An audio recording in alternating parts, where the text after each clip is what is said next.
I wanted to talk to you today about how to find a high quality oil. It's important when you're taking essential oils to acupuncture points that the quality be good. So when you're choosing brands, it's important that you choose companies whose policies and practices are transparent. And by that, I mean they can tell you where the plant came from, how it was sourced, and then how it was produced. Ideally, you want to have an artisanal distillation. So what that means is during the distilling process, instead of taking large vats of the plant, they take smaller batches. They apply less pressure and less heat, and therefore the quality of the oil is higher. Another thing to keep in mind is how is the oil stored after it's made? This comes into play when you're at Whole Foods and you see some lemongrass and you think, oh, I love lemongrass, and you put it in the cart. Now the thing is how was that lemongrass stored? How long has it been on the shelf? Was it exposed to high heat?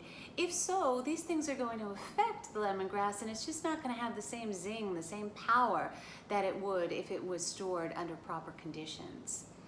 And then another thing to keep in mind, and this is probably the most important and the most practical, is that you want to start to trust your gut.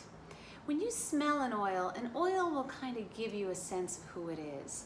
If it shouts at you and then all of a sudden is totally flat, you have to have a suspicion that it's not really of the best quality. A high quality oil will never shout at you.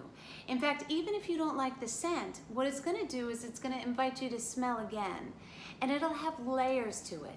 It will hit you in different parts of your body, and it will leave you with a sense of being moved in some sense. I mean, it's almost like when you meet an authentic person and you're like, God, I don't know, I just got a really great feeling from that person. The same is true about an oil.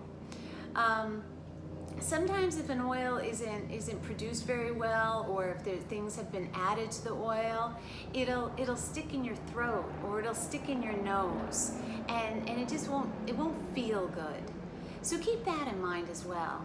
And as you begin to find brands that you really enjoy and you begin to find oils that you really love, start to compare and contrast. Start to notice what other oils smell like.